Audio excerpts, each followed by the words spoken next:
You can listen to The Professional Left wherever you get your podcasts, on Netroots Radio, or at our website, proleftpod.com, where you can also contribute to this podcast.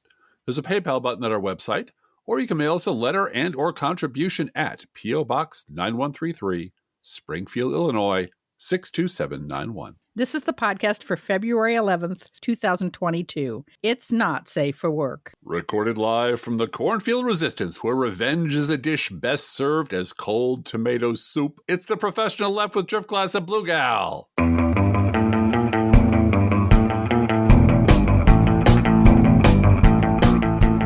No Midwestern person eats cold tomato soup in the middle of winter. That's not in February, no. No, sorry. But I do love gazpacho. I really do. It's tasty in the summertime. Yes. Can I start the podcast by wishing my dad a happy birthday? Yes. In lieu of any presents or anything or gifts? No. Next Thursday is my dad's 86th birthday. 86. 86th birthday. The Pater Familias has having a birthday. Yeah. So, and he's facing some health challenges. Mm-hmm. He's doing very well for 86. Yes, he is. His grandkids keep him lively and informed. And texting all those memes and GIFs and filters. And he's still doing his art. Well, that's the thing. He's very technologically advanced. Yes. I mean, he knows how to do all the texting stuff and the Photoshop and the scanning and paper making and printing, and very much involved in stuff. And I'm very proud of him. So yeah. Well, one thing I did notice about the artists I worked with when I was at Columbia College was that, at least in their field of endeavor, they were almost always the early adopters of first technology. Oh yeah. Yeah.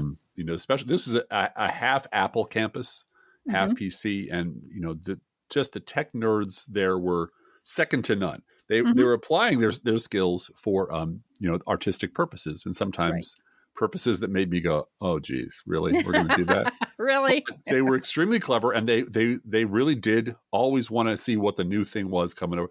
They never abandoned old school tech. The people who were early digital film adopters and digital movie camera adopters. We had two digital movie cameras when I was there, and they were rare. They cost us a fortune. But these people could also develop film in a lab. Yeah, sure. And they worked with paint on a palette to make physical paintings. So they never gave up. They just loved having, as you always do with your yarn, adding more colors to your palette is always a good thing. Yep. And more techniques and learning how to do things differently, possibly better, possibly not. But if you don't try, you'll never know. I've had conversations about that with musicians as well. In terms of classical musicians, particularly those who just cringe at the idea of period instruments. Yeah. It's so great to play on an instrument that was around when Beethoven was writing music. And the people that are really in the know are like, oh no, Beethoven would be on a synthesizer. Yeah. Are you kidding me? Yeah. And you, in my book anyway, I'm not an expert by any stretch. I enjoy my music. I enjoy the pieces I like. And there's an ocean of music that I don't understand, and I never will. I'll never listen to. But when I listen to real old school musicians, blues musicians, jazz musicians, etc., they love all music. Right. They love all music. When we put up at Crooks and Liars last week, I think it was a week before, Ray Charles singing country music because it's all music. And, good music is good music. And if you're a musician, you appreciate all of it. And you look weird at people who want to say you can't like country music because those people like it. Like, what the hell's your problem? Well, it's great. And when you think about Johnny Cash covering Trent Reznor. Yeah. Come on, man. It is what it is. Anyway. Yeah. Anyway, on with the show. Yes. Speaking you and of I can things, just talk about smart things and have a chit chat. Well, speaking of things, recording. Speaking of things that are fun that we enjoy, that give us pleasure. I love your first topic today. Oh yeah. Well, Amanda Marcotte in Salon has an article that everybody might want to go read, and it's called "Stop Feeding Joe Rogan's Trolls. Progressives Must Reclaim the Politics of Pleasure." Yeah. her lead is, "The right is trying to take away books and sexual freedom. It's time for the left to remind folks ours is the fun side." Yeah, we're the fun guys. We're the fun side. Pro-sex, pro-pot, pro-individual expression, pro-books. Pro-books, yeah. Pro-gazpacho. Yeah, and you know what? If gazpacho's not my thing and it's your thing, that's beautiful. You go ahead and enjoy your cold tomato soup. That's fine. I am always cast back to Molly Ivins. Mm-hmm. You know, the goddess from Texas who always sounded like she was having a great time. Yeah. Even as she was swinging a big old axe at the Bush family. Right. And leveling conservatives. I think one of the things we have to acknowledge, not just in terms of the pandemic, which we're all still dealing with, the Trump years were horrible for us. Yes, they were. Yeah. Devastating and heartbreaking and crushing. Yes, they were. There was not a lot to celebrate. Yeah. No. And so it is understandable that we would be dour and that we would be over serious and depressed. Mm-hmm. It is important to break out of that, especially when you recognize the audience that is watching us. Yes. Yes, indeed. That may not be political, that may not spend their day thinking about what Biden's doing or what Trump did or any of it. Right. And, there are some things that break through. I know that the pot issue breaks through. Yeah. A lot of non-political people say, oh, yeah, that's important to me. Or the gun issue breaks through. The climate issue breaks through. Yeah. Well, clean water is everybody's interest. Apparently, the post office remaining a going concern. It is something that rural white people who are ordinarily conservative really want their government-funded post office. Actually, it's not government funded. It's funded by stamps. Yeah.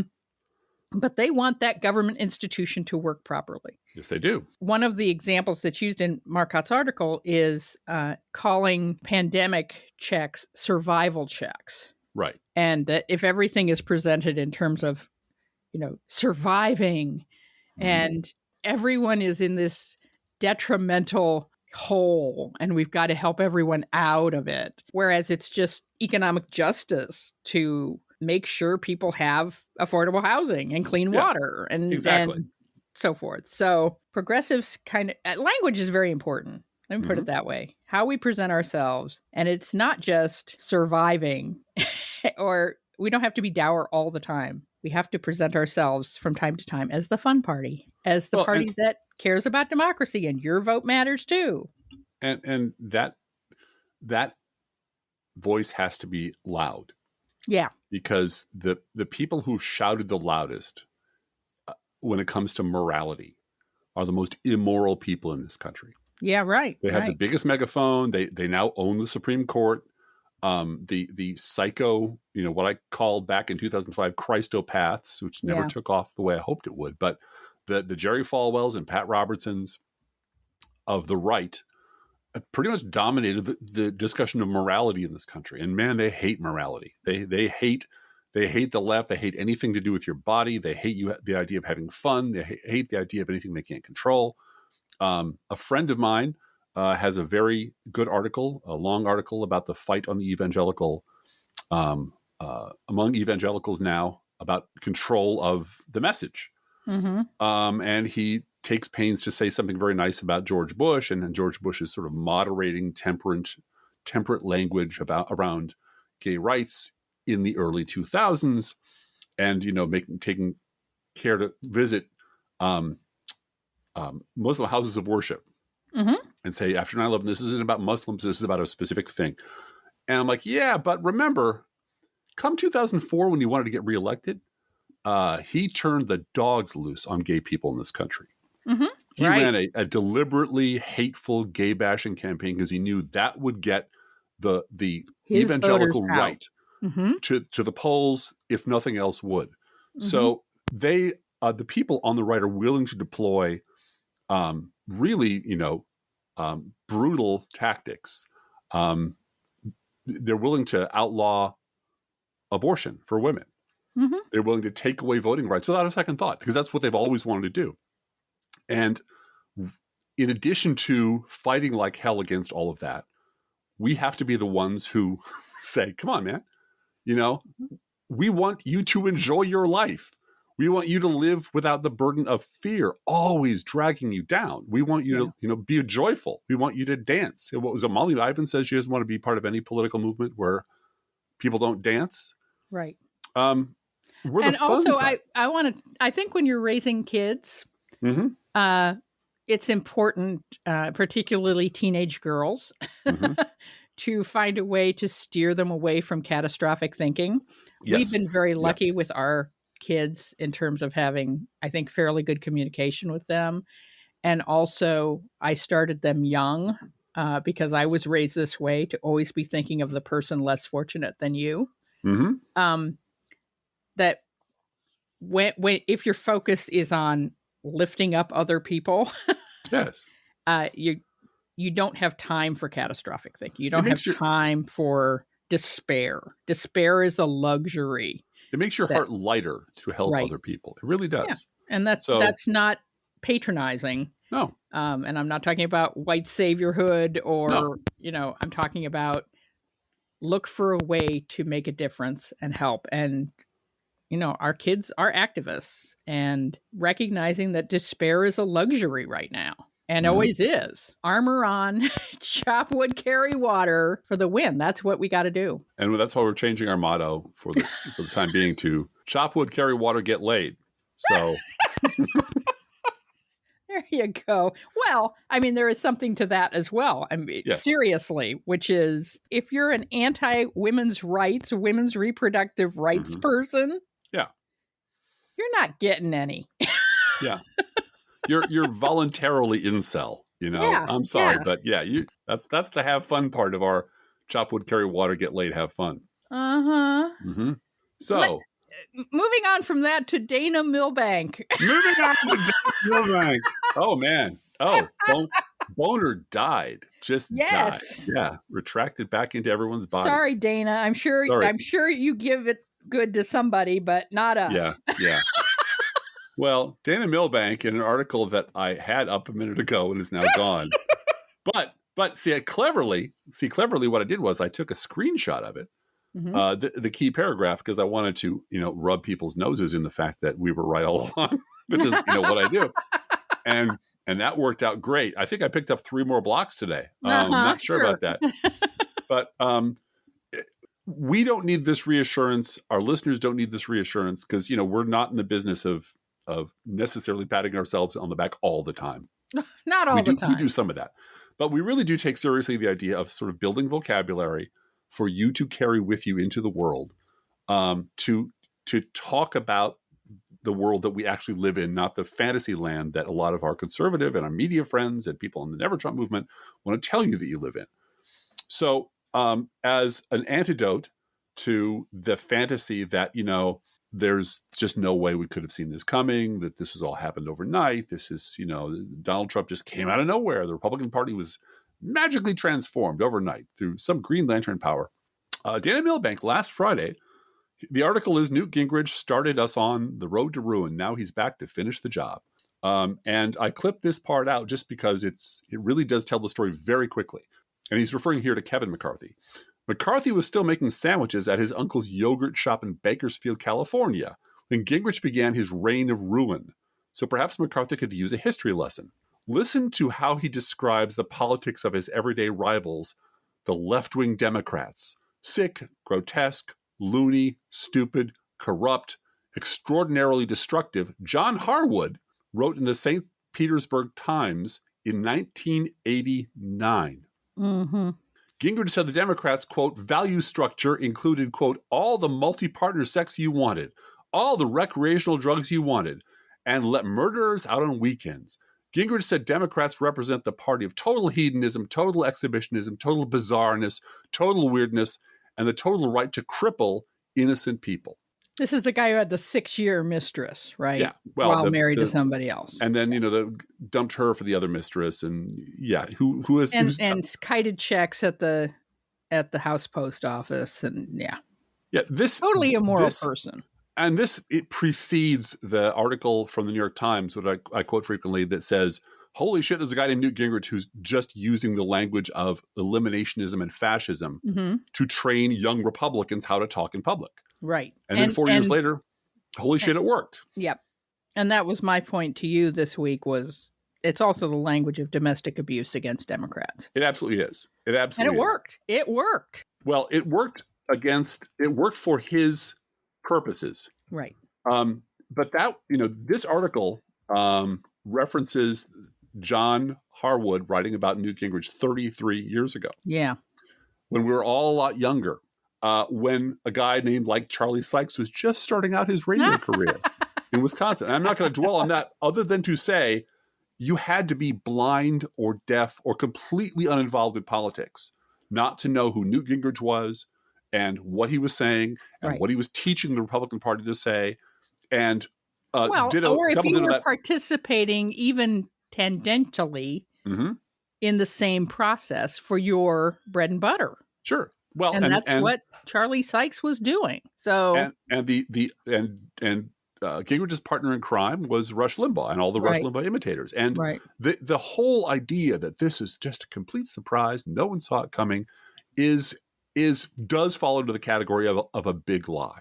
Yep. Because it's a lie that lots of people tell. They know it's a lie. And because the truth is either they are completely unable to function as political thinkers, in which case they should shut up and go away, or they were complicit. But there's really no third answer. There's no third answer to why didn't you notice your party was doing this shit? And the alternate answer is always, well, liberals are bad too. Liberals participated in it too. Liberals caused this to happen or precipitated it or earned it, or the way that you and I and liberals reacted. I read this in one of my own posts from 2009 today, is that the thing that freaked the right out after Bush, the collapse of the Bush regime, was that liberals stopped being willing to be punching bags. Right. It wasn't that we were calling people racist and scumbags willy-nilly. It's that we started shouting very loudly and punching back at people who were never used to pushback, who had never, ever heard the left rise up with one voice and say, fuck you, you fucking fascists. And that's what freaked them out. They were not used to, because they were used to just calling us anything they wanted. And it was all a joke, or they were just an entertainer, or it was effective. And the idea that there's this blogger out there on Blogspot who's very strident. Yes. So it is both sides. It really is both sides. and this kind of sniveling, cowardly excuses you hear from the most well-paid and well-covered Never Trumpers about how they didn't know, or it wasn't their fault, or it was both sides, is just sickening. It's just fucking sickening. That after Trump, those excuses should have gone the way of the dinosaurs.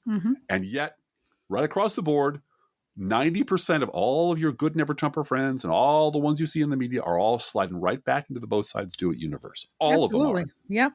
And that's, that's disturbing, because there should be at least someone there to tell them to stop. The conservatives used to have a saying about their movement was standing athwart history, shouting stop.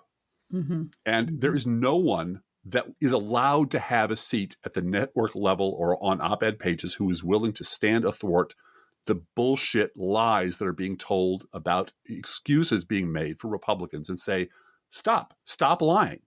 Because it gets lost in all the other lies, all the lies about elections and all the lies about climate change and all the lies about liberals wanting to eat babies and all, just a shit ton of lies. But there's an enabling lie in there. There's a separate, distinct subgroup of conservative liars who are lying to try to get themselves a sweet spot at ringside for Armageddon. They just want, they hate liberals. They've always hated liberals. They're really sickened by Donald Trump, and they want those two groups of people to go off and annihilate themselves while they pick up the pieces and start a brand new Republican Party with all their very dear friends. Anyway, let's move on to Gary Chambers. Those checks with Nixon. Yeah. Not to mention not to mention Trump. Well, as you know, Bluegal, the real problem is Democrats can't message. Except for Gary Chambers. Yeah. Tell us about Gary Chambers. And many others. Well, Gary Chambers was brought to my attention by Junior Dude because Gary Chambers had an ad out weeks ago where he's smoking a blunt. He is. And he's running for the U.S. Senate. And he knows that Black people are being unfairly prosecuted for pot in a ways that white people are not being prosecuted for pot. And it's a racial equity issue. And so he made that point in this ad. And he's made another ad that's also very good, but the one that came out this week, you and I just went, damn. Damn. Yeah. He is waving an American flag up and down, and then that flag changes to a Confederate flag. And by the way, he is an African-American gentleman. From Louisiana. Running against that asshole John Kennedy. And his American flag changes into a Confederate flag. He hangs the Confederate flag on a clothesline and pours gasoline on it and sets fire to it. While at the same time talking about, again, racial inequities and how many Black children grow up in poverty, how many Black people are without health insurance, et cetera, et cetera. And he said the South will rise again, but this time it's going to be our telling of it. Right. To suit them, to suit him. Right. He's right. Yeah. And this is while John Kennedy is talking, about crack pipes. Well, he's crack talking pipes about crack pipes. I don't want no Supreme Court nominee who just looks like a J. Crew ad. Yeah, you can't tell a J. Crew catalog from the law, right? Because he knows he can't say the N-word out loud, but he wants to get as close to possible to saying those uppity N-words think they can come down to our part of the country, tell us how to behave, and you all know that we ain't going to allow that to happen. This is a guy who went to Ivy League schools. Right. There's a whole cast of and was a Democrat. He was a Democrat. Yes. And it's the George Wallace model. Yes, it is. I mean, George Wallace, started off as a reformer. Had I believe, the endorsement of the NAACP. Yeah. And lost to a Klansman. Right. And said, I'm never going to be out N-worded again. Yeah. He hired himself the most violent Klansman he knew who was in politics, a literal bomb thrower, as his campaign manager, and said, I'm never going to be out N-worded again, and transformed overnight into the snarling, vicious, racist monster that has become the template for Republican politicians. Right. And when the Democratic Party got too, tight around the waist for him, started his own party, ran as a third party candidate. He almost became a power broker in the 1968 election. He came in third. Yeah. He took states away from people. He took states away from, Humphrey. He did. And the fact of the matter is that he's the model for Republican candidates now. Yep. He's the model for the Harvard and Yale educated, Oxford educated, Supreme Court vetted. Stacking. Yes. These people argue in front of the Supreme Court. These are very well educated people, and they're educated enough to know that their base are mouth breathing racist morons who want to hear them talk like that. So they're going to talk like it's almost like, you remember the first season of the Andy Griffith Show, where Andy Griffith was smiling and talking like this all the time, and he finally realized that he had to tone it way down, and he had to give all the funny lines away to other people. Yeah, and then he became the sort of calm Sheriff Andy Taylor. But the first season, he just way overplayed the sort of Southern guy that's who they're trying to be, except the racist version of it. Yeah. They're trying to find that racist Southern drawl gear that makes all the ganglia twitch of all those wannabe Klansmen who are now all Republicans. Well, and that works in a Republican primary. That will prevent John Kennedy from getting primaried. Sure. What it will do in the general election if Black people in Louisiana decide to register and decide they have a chance, so they're going to go ahead and participate in the electoral process, could make a difference. And I'm not sanguine about Gary Chambers' chances. No, they're mine. But we sent him $5 because setting fire to the stars and bars. We'll always get $5. Worth $5. Absolutely. Yeah, there's just not enough Confederate flag burning in this country to suit me by a damn sight. Right. So, right. And speaking of burning, from the Fiddling While Rome Burns file, rather than covering Trump stealing and shredding and flushing and literally eating White House documents, Morning Joe devoted a whole panel to shoplifting. Specifically, a shoplifter caught on tape stealing 10 steaks from Trader Joe's. And someone pointed out that shoplifter might have been an employee trying to recover the wage theft from Trader Joe's, because Trader Joe's is being sued for wage theft. Mm-hmm. And that is the kind of theft that Morning Joe's, Wall Street panelists don't want to talk about. Right. They want to talk they don't want to talk about long-term about Donald Trump either, because certain people remember Donald Trump phoning into the Morning Joe show over and over again in 2015 and 2016. They want to talk about rampant crime under Joe Biden. Right. Even as the rampant crime that was the Trump administration is an ongoing crime scene, and the criminals are continuing to promise that if they get reelected, they'll give everybody a pardon and really finally put democracy to sleep. Oh, and the RNC saying it's just, regular old political discourse. Yeah. Well, the RNC, they've staked their claim now. They are am absolutely 1,000% convinced that Ronna McDaniel's being held hostage by Donald Trump and Jared Kushner via WinRed. And I'm going to stick to that. I don't have any proof. It's my opinion. But I think, Jared Kushner helped to set up WinRed, because I've been reading up on this some more this week because it's a passion of mine. Shelley Adelson told Donald Trump, I am not going to donate in the 2020 election cycle, because 2018 they'd lost 41 House seats. Mm-hmm. And that upset Shelley Adelson a lot. And so he said, I'm not donating anymore unless you get me an Act Blue. Right. I want small donors to be able to donate online to Republican candidates, and I want all that money to come into Republicans that's going to Democrats. Right. And so Trump said, okay, Jared, like he does with anything complicated. It's a computer thingy. So okay, give Jared, it to Jared, go find a way to make a buck off of this. And I'm sure that's what he said. And then Jared said, but I'm solving the Middle East problem, Daddy. I can't. Okay, never mind. I'll go off and make a website. I'll get one of my friends. I'll get some partner of mine to set up a for-profit skim-off-the-top deal. Mm-hmm. And then you, daddy-in-law, will tell the Republican Party that they have to raise their money this way, through this platform. And we will scrape off the top. And I've said this before. WinRed takes more money from a House candidate running in the Republican Party than PayPal takes from the Professional Left podcast. Yes. And PayPal takes a steep chunk from the Professional Left podcast. PayPal takes a chunk. It's worth it because it's convenient and it's bookkeeping, and it's a lot easier to do bookkeeping that way. Mm-hmm. But I'm telling you, WinRed takes more than that. Mm-hmm. And that is not going to some hedge fund managers who own PayPal. That is going to WinRed owners. Mm-hmm.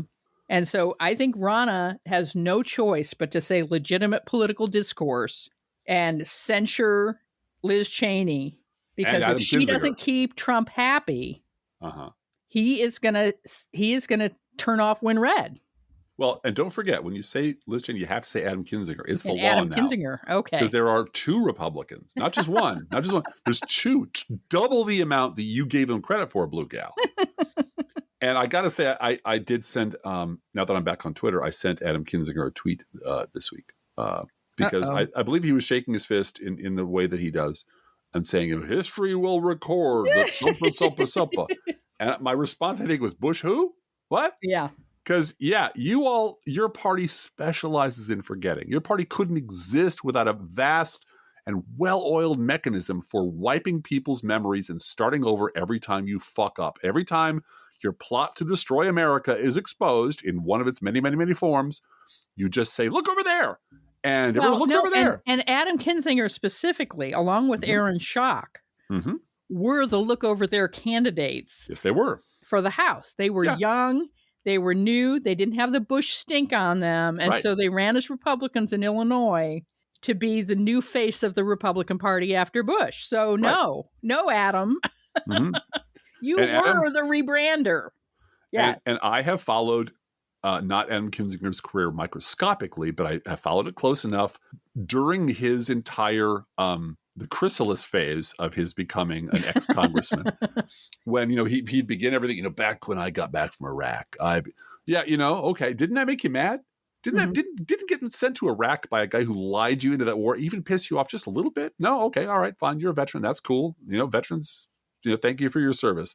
But his constant bashing of liberals never changes. His constant obsession with the immorality and craziness, the Newt Gingrich language is in his blood. It's just in the fourth paragraph of all of his press releases. And I'm going to start a movement, and you can check here and send me $5 to start a movement for a third way party. I'm like, where have I heard this before? I've heard this 1,000 times before. I've heard this with no labels. It's no different than any of the other people who can't stop being Republicans. They just have to find a way to make a different living once they've been kicked out of the party. And that's what he's doing right now. I'm grateful for what he's doing. I'm glad Liz Cheney's doing what she's doing. But they are hardwired right-wing zealots. And the minute they get the chance, they're going to turn on you. And this whole fantasy that history will justify, their bold stance. You know what? In my heart of hearts, I hope you're right. But in my heart of hearts, I have seen your party pick up the mighty Etch-a-Sketch of history and shake it every fucking time that you have done something unspeakably evil. And and people like Joe Scarborough and Mika Brzezinski and the rest of the mainstream media go right along with it because they don't want to talk about the fact that they enabled all this shit. Yep. So we're on to the next thing. Well, and Driftglass, let's not just skip over the Trump stealing, shredding, flushing, and eating White House. No, why would we do that? Classified materials. Barack Obama's letter that he left on the Resolute desk, which is a tradition that is historical in nature, important historical document that Trump thought, and love letters from Kim Jong-il, Kim Jong-do, whatever, the South Korean leader, who now apparently Mango Mussolini is still in touch with. Yeah, well, lovers, can't keep them apart. You can't keep them apart. Lock him up. Lock him up. I sure hope that, I really hope that, and I do trust still that the Justice Department is putting together a, irrefutable case against this guy. Yeah, there was one. It was called the first impeachment, and there's another one called the second impeachment. Well, and I know being cynical is the way we are, but yes. I'm not going to tolerate from my party a lot of half measures on this. I'm right there with you, darling. I'm right there with you. I always hope for the best and expect something substantially less than that. Now, for example, you were going to talk about Nancy Pelosi. Well, she's one of the magic words that Fox uses to trigger an electric brainwashing response, like Solyndra and Benghazi. Nancy Pelosi is just yeah, and mind you, this is not a recent phenomenon. I was getting photoshops of bug-eyed, crazy Nancy Pelosi during, before Barack Obama 2010, was 2017, yeah. But I was getting, and you go look at old covers if you can dig them up with Weekly Standard and look at what she was. She was a witch. She was a monster. She was, because for a while there they lost the face of the party. Yeah. When Bush was in office, they lost the face of the Democrats. They needed someone to demonize, and so they made her into a monster. And then along came Barack Obama, and then it was Nancy and Barack. But this is nothing new. And these are, as you said, these are trigger words that they have been Pavlovianly trained to shut their brains off when they hear Nancy Pelosi. Right. And so House Republicans this week, including Louis Gohmert, have all of a sudden discovered that 5 months ago, the Capitol Police did X, Y, and Z. The Justice Department read one of my letters. The Capitol Police broke into my office. No, they didn't break into your office. They walked into your office because your door was unlocked and open ajar. And they don't want a predator or thief or, assassin or just another desk, or just another patriotic tourist who just wants to visit the Capitol. Just wants to poop on your desk, right? They don't want, intruders in the building, and so they did go in your office because your door was open ajar. But this is run onto Fox and talk about overreach by the House, by Nancy Pelosi, by the Capitol Police, by the Justice Department. to distract from Trump eating classified documents. And now there's a gap in the phone records and it looks more and more like Watergate every day times 12. Oh yeah. No.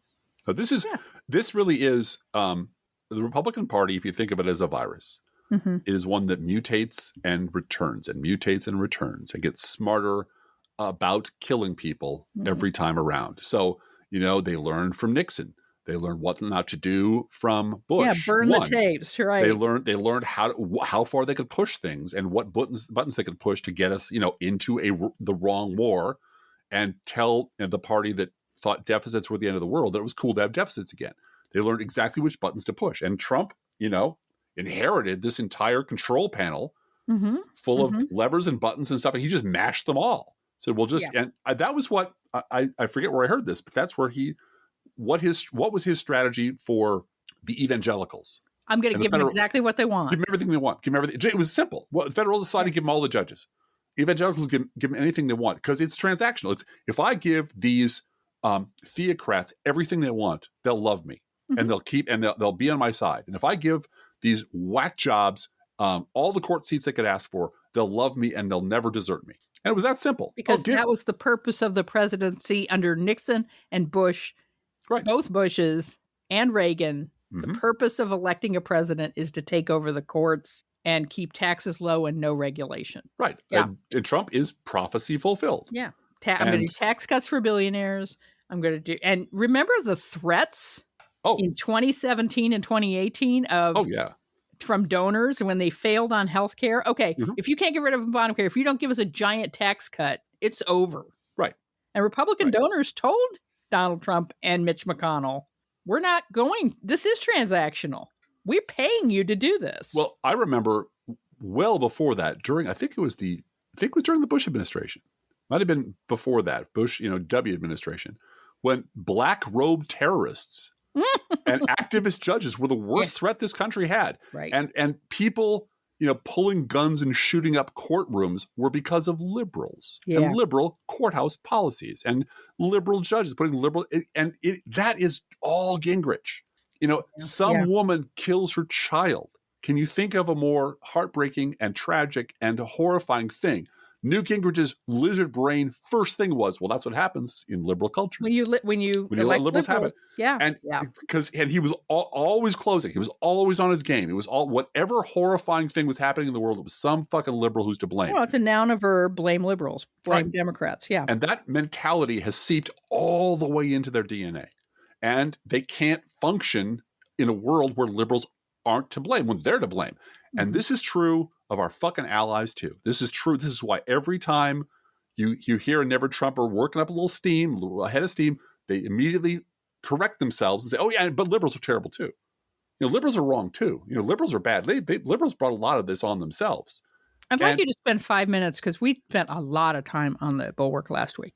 Yeah. And we've discussed this off camera. Death. Yes. But why we focus, I want to remind myself and others why we focus on never Trumpers, why we focus on the center, because that's something that a lot of other places don't. They focus on what Fox is saying or what Newsmax is saying, which is very entertaining. Very entertaining. Focusing on what Newsmax is saying is very entertaining. Right. Well, and my theory going back to the first day I started blogging 17 years ago, inherited from years of watching news and television and newspapers and telling the Independent Voters of Illinois Independent Precinct Organization when Newt Gingrich is coming to power that we need to fight like Gingrich. We need to get, and they patted my hand and said, don't worry, it'll be fine. We don't want to be like those people. He's not a threat. I'm like, oh shit. So I go back that long in my strident alarmism about the direction the GOP is taking. But the Republican Party cannot advance its agenda through the 90s and 2000s and to today without a two-stroke strategy. One is to keep advancing the crazy. And the other is when the crazy breaks out into public and people are horrified by what they see, you need a second branch of conservatism, media centrist, David Brooksian conservatism to say, oh, no, don't worry. Liberals are just as bad. They're even worse. Maybe they even caused this. To deflect from the fact that the Republican Party has been on this track all along. For my entire adult life, Trump was the direction they were heading in. And that they can't get there without their friends in the center lowering the barricades, making it easier to accept it. Because, sure, they're bad, but liberals are bad too. And who's going to lower your taxes? And who loves Jesus more, really? Us or those scumbag atheist liberals? And so after listening to Never Trump allies, these are people who all got jobs in the mainstream media over all the liberals who were right all along. This is a corporate decision made across the board by NBC, CBS, ABC. All of them decided we need to stock up on all these Never Trump guys who are all people they all recognize. They all knew who Bill Kristol was. They were all familiar with these people, so they all gave them seats on panels to control the parameters of the discussion. They did not want people like us talking about how this has been going on all this time, and all you fuckers are to blame, and this is the harvest of the crop you've been sowing for 40, 50 years. Nobody wanted to hear that in the corporate media, so they gave the seats up to these people. And ever since then, they've had an overall plan that, if you listen carefully over enough time, is very clear.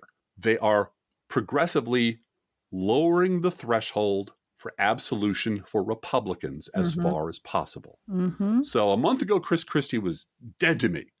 Now, Chris Christie, if he says the magic words, he can come back and be a member of the party.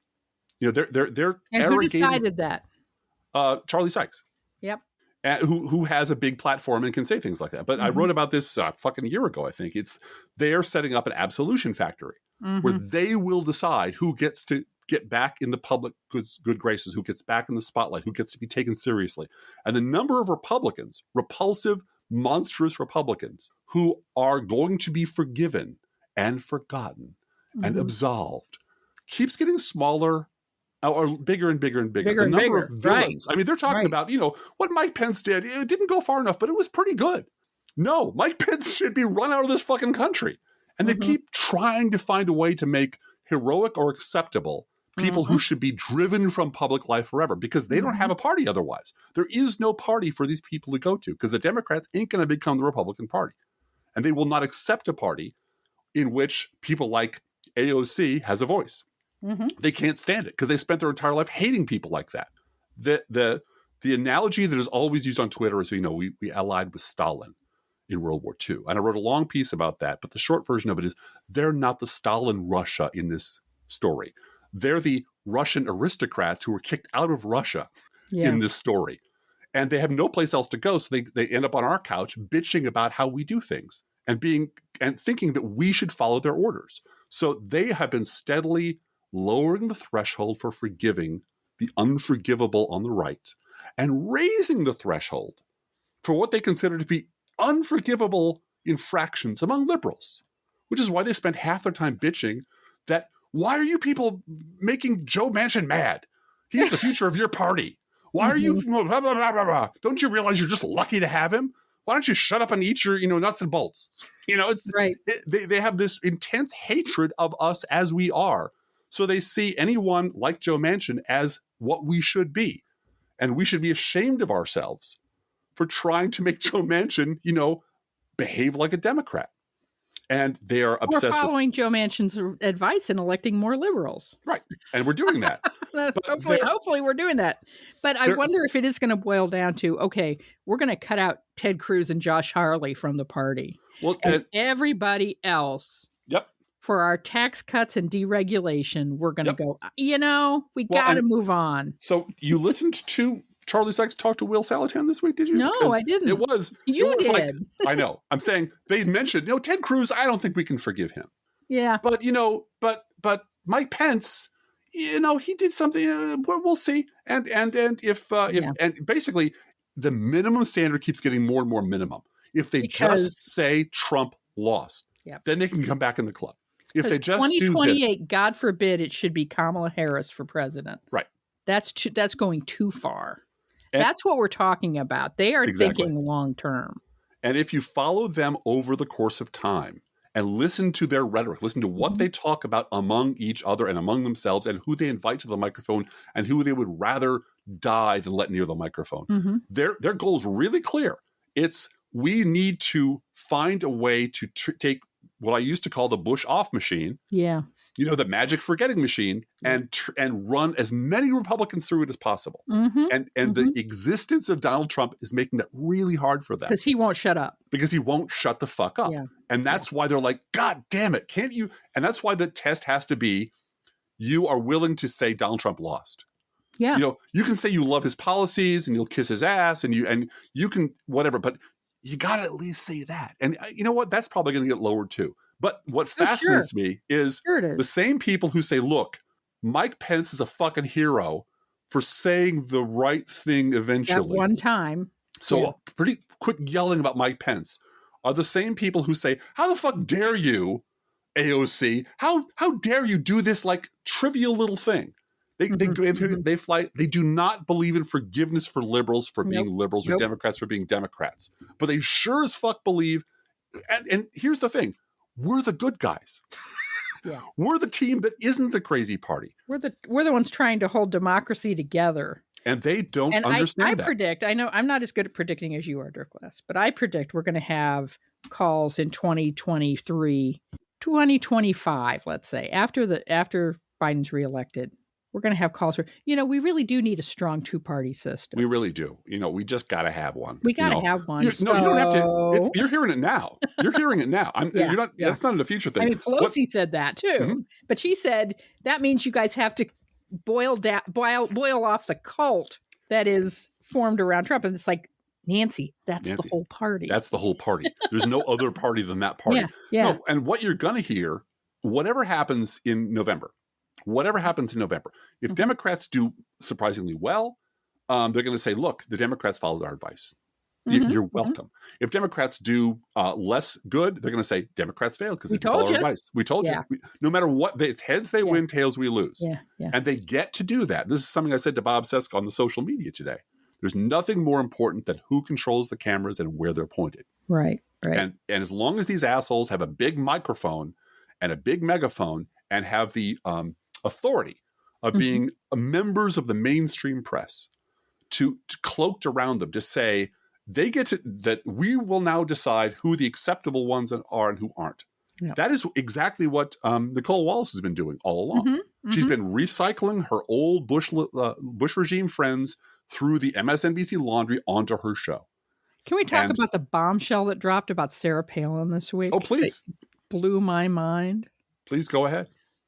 Apparently, and where was this? Where did you find out about this? Oh, I found out about this listening to Jeremy Peters. Oh, yes. Talk on the Bulwark podcast. No, it was really cool. He's got what appears to be an honest book out about. Yeah, well, I don't know. Okay. Let me just say this. He used terms like Liatwater and he definitely Pat Buchanan. Realizes that the history of the Trumpian Republican Party predates Trump by many, many decades. Yes, and he used words I'd never heard on the Bulwark ever before, like Liatwater and Newt Gingrich and Pat Buchanan and the Ground Zero Mosque. Yeah, my gosh, And about halfway through the podcast, Charlie Sykes, who'd been listening patiently, give him credit for that, sort of grabbed the steering wheel and said, "Yeah, but aren't liberals pretty much to blame for a lot of this too?" And Jeremy Peters said, "Oh my goodness, yes." And then we were off in a completely different direction because that's not what Charlie Sykes wants to talk about. Charlie Sykes has to have that be the theme of the show. It has to be. But Jeremy Peters in his book pointed out that the phrase Sarah Palin used on the campaign trail about Barack Obama palling around with terrorists, and that was a thing that Sarah Palin said, and caused a lot of controversy. A lot of us took that as that's Sarah Palin saying that John McCain wasn't saying that. Palin went rogue and did her own thing and said harsh, racist, borderline racist and racist things on the campaign trail. Thrilled the base. Right. And that was her job. Right. But Jeremy Peters found out that palling around with terrorists was composed and written for Sarah Palin by people in the John McCain campaign in Virginia. Yeah, wherever they were headquartered. Yeah. Yeah. Yep. This was that was a script. This they was handed scripted. to her. They handed to her on the tarmac and said, "Read this," basically, and she read the McCain campaign's own words which tells me just an enormous amount. It tells you that Steve Schmidt and Nicole Wallace knew that palling around with terrorists was going to be one of the taglines that was used because they were looped into comms, to communication. Right. They ran it. They were running it. Steve Schmidt was running the campaign. He was running Sarah Palin. He was training Sarah Palin how to do the debate. Yeah. Well, and it tells me a number of things. That plus John McCain, who in 2000 basically called Jerry Falwell an asshole and a blight on the Republican Party, and got blown out by George Bush, who ran a filthy, backstabbing, racist campaign because he's in South Carolina because he's a compassionate conservative. And then in 2008, John McCain came to Jesus, so to speak, and went down to Liberty University. Kissed Jerry Falwell's fat ass right in public. And you talked about what a good friend he was to the Republican Party and what a great man he was. John Hagee, that awful John Hagee, on the stage with him. Yep. But it was clear that the McCain campaign had finally gotten it through their fucking heads which party they were running in. Right. And what they needed to say. They needed in order to get elected. Yeah. What they needed to say. Get the nomination. Yep. What they needed to say to the base to win. Yep. And what they needed to win in the general election. They needed Jerry Falwell. They needed the psycho right-wing, woman-hating, human-hating evangelicals. And they needed the racists. Because that's the fucking party. Sarah Palin's job was to coddle the racists. Right. Yep. To thrill them. And to show them that wink at them. Go out there kind of, dress kind of like porn star-ish and, show a little leg and smile and talk about and her whole shtick is seething resentment against the left who wants to make you drink smaller sodas. My God, what is this, Nazi Germany? And that was her whole thing. And it still is her whole thing. Yeah. And now the lawsuit against the New York Times. I am beside myself watching Sean Hannity tell all of his guests, you ought to sue like Sarah Palin did. Yeah. Yep. If the New York Times loses this suit, first in line to get sued is Sean Hannity for defamation. And Sarah, there was a funny moment in court today, Driftglass, because the New York Times defense is pointing out to the court that I should back up. Sarah Palin is suing the New York Times for defamation. Right. And it's gone to court. It's going to court in New York City. And so they had Sarah Palin on the stand and were asking her, but didn't, defamation, and you're suing for damages to your ability to make a living and your ability to, be who you are and so forth. Like, you had your own reality TV show after this article appeared. And by the way, they apologized immediately after, and retracted it. And then you had this job, and you were on The Masked Singer. And Sarah Palin yelled out, "Objection." And the whole courtroom burst out laughing. Yeah. She was not harmed by the New York Times dissing her. No. And the New York Times, the most, weak-willed, both-siderism, wishy-washy institution.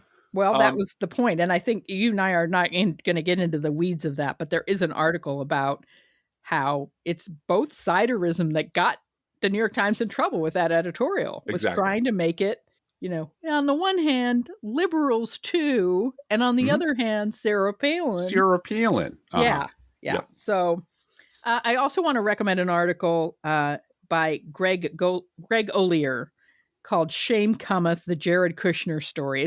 It's a long read, worth your time to see it all in one article. Just how horrible Jared Kushner is, and that's all I say.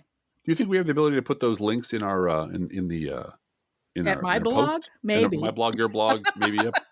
I think we do that by tomorrow. Yeah, maybe not tonight. It's pretty exhausting. You got to know what I'm like at the end of once I've posted the podcast, guys. Yes, it's fine. I love you, and I'm glad to do it. But it's a 12-hour day for me. So, and this podcast is much longer today in its raw form because we had technical difficulties and someone at the door. And so our sound editor is just looking daggers at me right now.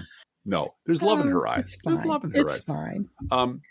I didn't want to, because we got one nice compliment or mention about mentioning red letter media from some guy on the internet. Yeah. So I'm going to glom onto that and build a whole empire on it. A couple of weeks ago, we borrowed from the red letter media Blumhouse theory, which is that Hulu is funding cheap, awful movies to create the illusion of scale and prestige, to explain why so many terrible pundits always have paying gigs, steady paying gigs forever and ever. So this week, I'm borrowing their Bruce Willis fake movie factory theory to explain Fox News hiring practices, as well as why Stephen Hayes and Jonah Goldberg got almost immediately hired by NBC and CNN, respectively. Mm-hmm. So here's the theory. And I didn't know this at all. This is what tickled me because I had no idea. I learned a new thing. In the last 2 years, Bruce Willis has made around a dozen movies that you have never heard of. You'll never see them. Not if you're in your right mind. These guys on Red Letter Media watched all of them. Oh my God. They were all fucking awful. Some of them had, like 2% on Rotten Tomatoes. Wow. Some of them rose up into the teens. They were all terrible. And this is entirely true. Schlock movie makers are willing to spend 90 to 95% of their modest budgets to hire Bruce Willis for 2 days. And his job for those 2 days, when he walks away with a couple $1 million each time, is to stare into space, looking bored, and read a few lines that are being fed to him through an earpiece. Wow. That's it. That's where 90% of their budget goes to buy this guy's time for a couple of days. And everyone else is working for nothing or working for scale or working for minimum wage or whatever. So why are they doing that? They're doing that so they can put Bruce Willis's picture on the poster, and so that people who are scanning through movies, not paying any attention, or going to Redbox and trying to rent a movie, because Redboxes still exist, go, oh, Bruce Willis is in a movie. I know Bruce Willis. I'm familiar with that face. And I will rent that movie. And apparently there's a lot of sort of fading action stars and fading Hollywood stars who are doing this, who are showing up in shit movies you are never going to hear. People that you sort of remember from the 80s and 90s and 2000s that were like big deals, like giant actors. And like that's Fox News' hiring policy. That's why they hired Britt Hume. That's why they hired Tony Snow and Bill O'Reilly and Greta Van Susteren and Lou Dobbs and Geraldo. Because people sort of like, oh, I know them. Didn't Lou Dobbs have that thing where he talked about like the farm reports or stock market or something? He seems trustworthy. I'll sit through him. And it was building the illusion of a news corporation by hiring these has-beens and sort-of-beens and people who would have normally just been put out to pasture to sit him behind the desk, give him a script, and let him just fucking piss all over liberals and scream about whatever. Because it didn't matter what the story was. It mattered that a credible, preferably white man in a suit or hot lady in a suit was telling you this bullshit. And this has been going on now for 25 years. Yep. And this is why CNN hired Jonah Goldberg. And this is why NBC hired Stephen Hayes, who are stone cold OG Iraq war pimp conservative zealots who have no business with those jobs. But they know that among conservatives, they know those names. Oh, I know that guy. He wrote that thing. That guy's got that column in the LA Times. I know him. Which is why every time you see someone on MSNBC, they have the name of their legitimate brick and mortar publication under them. This is why when Bill Kristol and his crew lost the Weekly Standard, they temporarily disappeared from sight because he wasn't in charge of anything. He wasn't managing editor of anything. He wasn't senior editor of anything. He wasn't founder of anything. He was just a nobody until they could put Bulwark. Oh, you're a founder of the Bulwark. Oh, come on our show. That sounds good. That sounds legitimate. It creates the illusion that this person is a steady, sober, serious person whose attention you deserve, or they deserve your attention. And it worked. And it continues to work.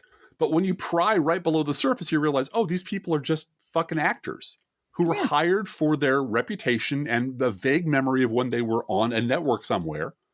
And that lends legitimacy to an essentially schlock, in this case, outright fascistic propaganda outfit that wants to masquerade as a news organization.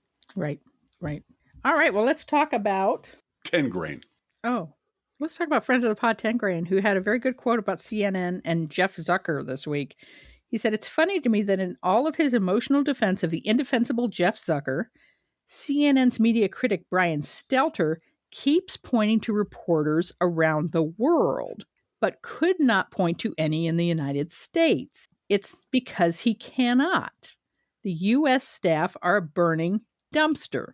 Stelter is one of the very good resources at CNN, so it's very telling that he cannot look objectively at his own platform. Zucker changed it into a cult of personality." Mm-hmm. Thank you, 10 Grain. Yes, you are worthy. You are worthy, and we really appreciate that every week, like clockwork. 10 Grain says, "I'm listening to the ProfessionalLeft podcast." Yeah, and Aren't you are you? worthy, 10 Grain. Yes, and there's an adorable picture of a cat or a dog, usually a dog, right? With headphones. Yeah, with headphones on.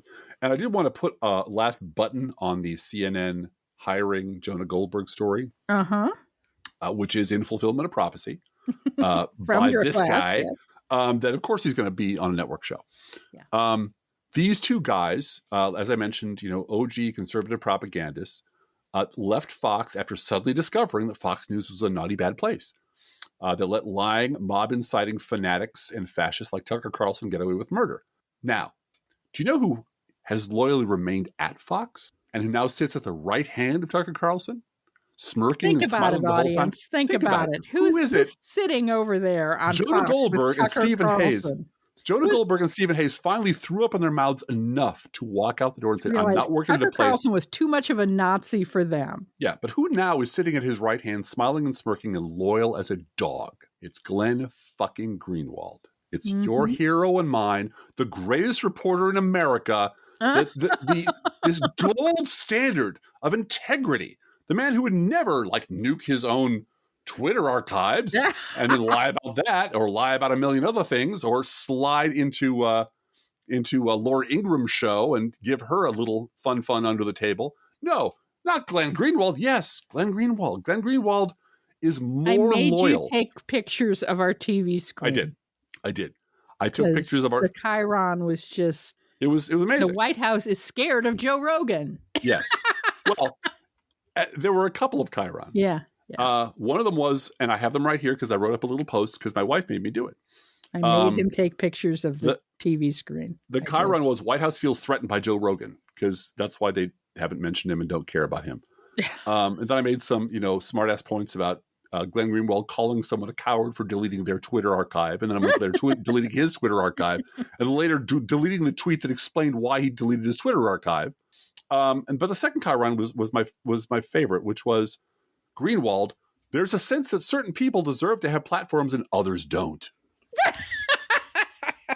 A couple of ultra-privileged, lying, fascist mopes with permanent sinecures on one of the most influential media platforms in the world, wringing their hands and issuing dire warnings about the evil liberal cancel culture might do to yet another privileged, lying, racist asshole who got caught on tape using the N-word 100 times. Mm-hmm. That's their biggest concern.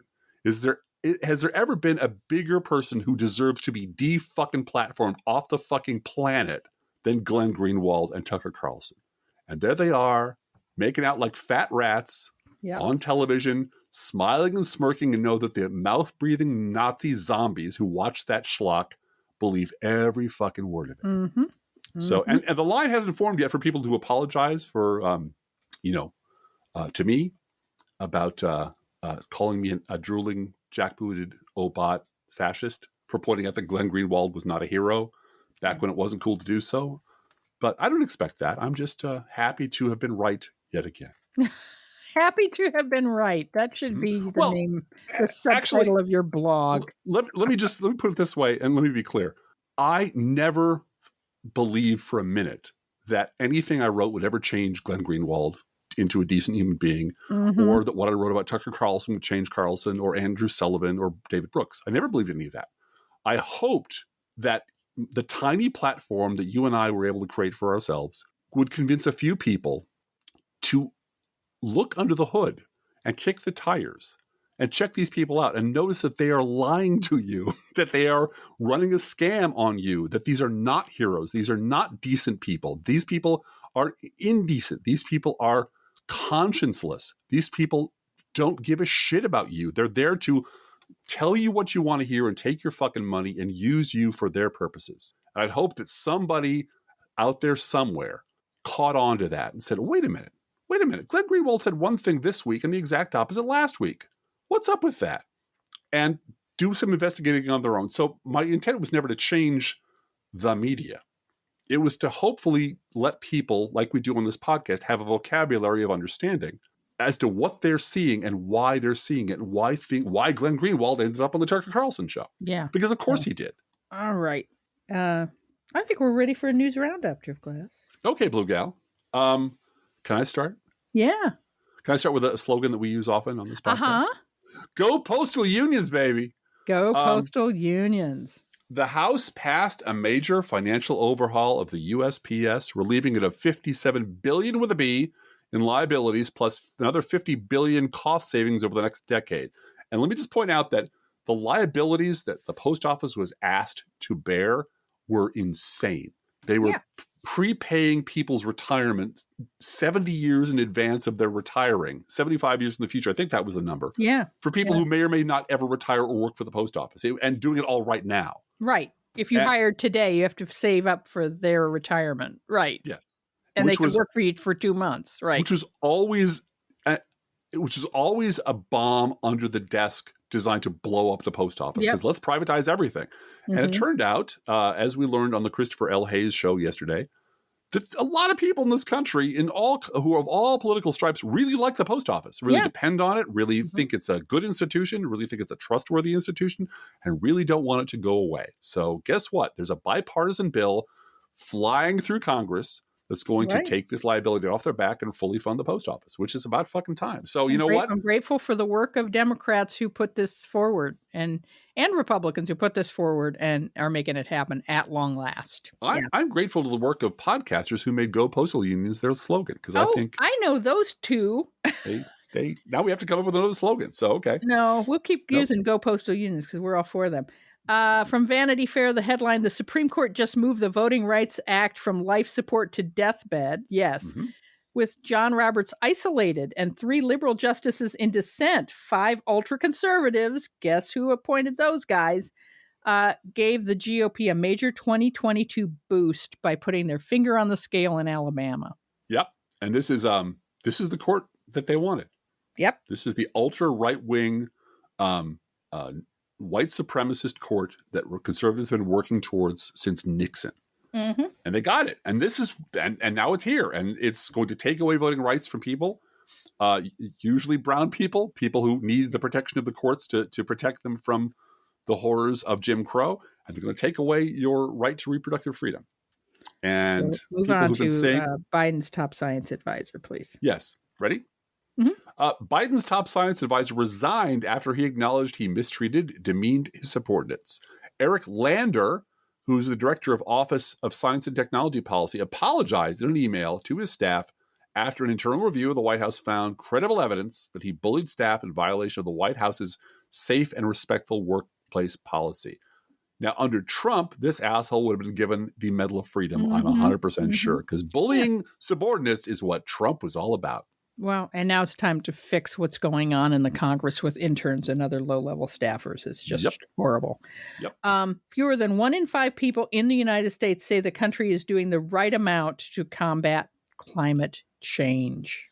Jill Biden, Joe Biden's wife, said that 2 years of tuition-free community college, her signature legislative initiative, is no longer part of the Build Back Better agenda, telling a group of educators that she is disappointed that the provision was dropped because of necessary compromises. One thing she didn't do was threaten to filibuster her husband or hold him responsible for Joe Manchin being an asshole. Right. Mm-hmm. From Yahoo Finance, Trump's trade war was a total flop. New trade data for 2021 shows that China came nowhere near fulfilling its commitments in the 2020 Phase 1 deal, with U.S. exporters ending up worse off than they would have been had Trump done nothing on trade. Analysis of trade data by Chad Bone of the Peterson Institute for International Economics found that during the first 2 years covered by the trade deal, 2020 and 2021, China purchased just 57% of what it had committed to in the trade deal. China said it would buy at least $502 billion of U.S. goods during those 2 years, yet total purchases added up to just $289 billion. But they're not counting the patents that they sold to Ivanka, I'll bet you. No. And they're not counting the huge bribes that Donald Trump paid to farmers who are losing their crops to vote Republican. Let me add, if there had been no Trump trade war and no tariffs, U.S. exports to China would have been $119 billion more than actual levels from 2018 to 2021 if the U.S. share of Chinese imports had simply remained constant. That's a net loss of business for American companies. Yep. NBC News reports that Florida Governor Ron DeSantis supports the Parental Rights in Education bill, also dubbed by some as the Don't Say Gay bill, which would prohibit the discussion of sexual orientation and gender identity in the state's primary schools. Discussion including by students. Yeah. That's the thing that scares the rat's butt off of that. Yep. It's they don't want students to talk about their feelings along those lines. No. They don't want any guest speakers or teachers or anyone else who might be gay to in any way indicate that in the classroom. Yeah. Well, and I think it's really important to note the number of gay public figures who are coming forward and saying, if I had had the opportunity when I was young to talk to a teacher about my feelings who was sympathetic, I would not have had all of X, Y, and Z emotional problems that I had to grow out of. No. Yeah. This and the voting and everything else it has been the Republican agenda for as long as I've been aware of politics. New York, Massachusetts, and Illinois will ease mask requirements as the Omicron wave recedes, joining New Jersey, Connecticut, Delaware, Oregon in lifting mandates. New York and Illinois will drop their mask or vaccine mandates for indoor businesses, while Massachusetts will end its statewide school mandate. We're sticking with our mask mandates at home, just FYI. And youngest child called one of her teachers a dumbass to his face for not wearing a mask in the classroom. Yep. All of her teachers of the teachers she has during the day have a wear a mask in my classroom or sit in the way back of the room using social distancing because this is my classroom. Yeah, and you get to control your classroom. I have a mandate at my door. That is my mandate, and no one is saying boo about that because that's their right as a teacher. Yeah. Well, it's just as long as they don't talk about anybody being gay. I know, Florida. Really. Yeah. The National Archives asked the Justice Department to investigate Trump's handling of White House records. The referral came after it was revealed that Trump took 15 boxes of documents to Mar-a-Lago, all of which as the story we've been discussing. What makes it so funny is that former White House aide Omarosa Manigault Newman, remember her, also claims that Trump would sometimes eat torn up documents, saying that after Michael Cohen left the office and I walked into the Oval, Donald, in my view, was chewing what he had just torn up. He's such a mobster. Rudy Giuliani, the world's drunkest lawyer, and other Trump legal advisors asked a Michigan prosecutor to hand over the county's voting machines to the Trump team. Yep. What is there to say? What is there to say? They're all criminals. They should all go to jail, but should ain't going to make it so. But remember, at the end of all of this, don't forget to take some pleasure in life because, this is... I was thinking that in 4 weeks, Driftglass, we're going to have daffodils in our front lawn. We are. And then I'm going to get out there with my brand new electric lawnmower and mow them all down. That's what gives me pleasure. No, you're not. No, I'm not. No, I promise I won't. Each week we post to our Facebook page and website an Internet Kitty sent in by you, the listeners. This week's Internet Kitty is Mac. We had to do a little bit of censorship on Mac's photo because it's very suggestive. For Valentine's Day, he really Mac went all out. Mac embraces the pleasure principle. Mac is not. Mac is body, pro nudity. Body. He's very pro body. Let it all hang out. So but this is a family show, right? Anyway, we love Mac. Mac was a foundling who showed up at his human's front door at the age of 10 weeks, according to the vet. Oh, my. He weighed only about 12 ounces at that time, but he now weighs 12 pounds. His hobbies include food, playing, getting pets on the head, sleeping, and food again. Mm-hmm. So he's perfect. Yes, he is. And of course, Mac eats freshly poured cat food, our fake sponsor. Whether you serve pet store perfection or dollar store dreck, your cats will sit on the kitchen floor and demand that the food they eat is only freshly poured. Freshly poured, freshly poured. Oh, my Lord, it's freshly poured.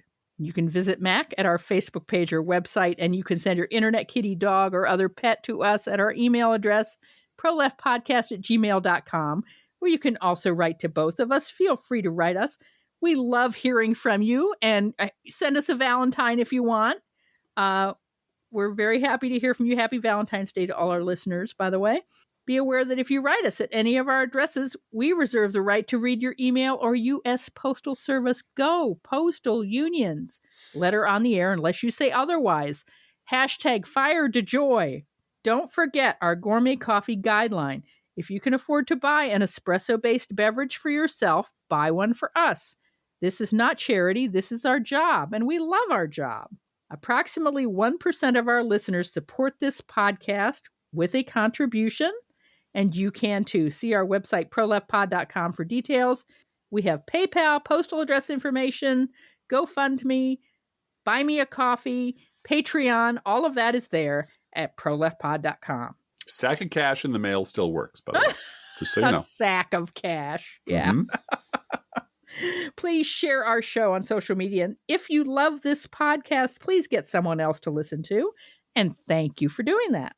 Hey, Driftglass, how are the Internet Kitties doing this week? Well, Bluegal, the Internet Kitties still cannot believe that the Book of Boba Fett ended with the Mandalorian waking up in bed with a CGI Suzanne Plachette. Let's think about living. Think about living. Let's think about loving. Think about loving. Let's think about the hooping and the hopping and the popping and the lovey-dovey. Let's forget about the wine and the crying, the shooting and the dying, and the fellow with a switchblade knife. Let's think about living. Let's think about life. The Professional Left podcast is recorded under a Creative Commons license, copyright 2022, DGBG Productions Incorporated.